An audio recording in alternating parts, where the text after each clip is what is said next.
Magandang araw sa iyo kaibigan. Kaibigan, samahan niyo ako dahil ang i-review natin ngayon kaibigan itong taro chips mga kaibigan, no? Kung ilan ang magiging increase ng ating blood sugar 1 hour after natin to kainin mga kaibigan. Okay? So, ito na. Sapatin ko lang, no? 2 cup lang siguro ang gagawin natin.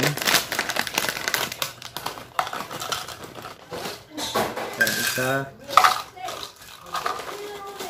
Ayan. 2 cup lang na chips mga kaibigan. Ito na. Okay, so ito siya kaibigan. Bago ako kumain kaibigan, susukatin ko muna ang aking blood sugar para malaman natin mamaya after 1 hour kung ilan ang magiging increase ng ating blood sugar. Okay?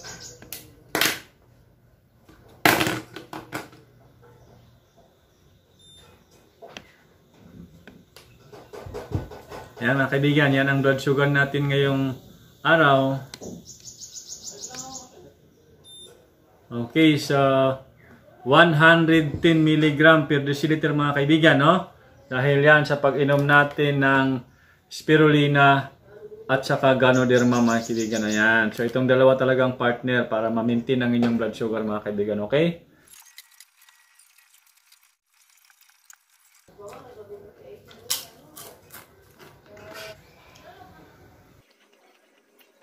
Yan mga kaibigan, natapos na kumain ng taro chip. Eksaktong 10:55 ng umaga mga kaibigan. Mamayang 11:55 ay susukatin natin ang ating blood sugar para makuha natin yung kanyang increase within 1 hour mga kaibigan. Yan kaibigan, naka-1 oras na tayo, no? 11:55 na ng umaga. After tayo kumain ng taro chips mga kaibigan. So ito na mga kaibigan.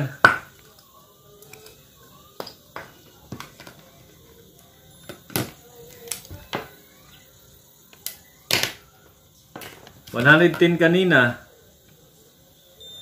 Ayan. 110 kanina, ngayon ay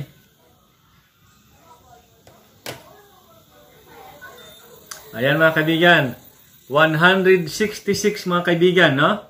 So 56 mg per deciliter ang increase ng ating blood sugar after tayo kumain ng 2 cup na taro mga kaibigan. So mataas pa rin ang result, no, ng ating experiment. So mag-ingat lang kayo kung kayo ay mapapakain ng ganong klase ng taro chips, okay? Salamat sa inyong panonood at patuloy na suporta sa ating channel.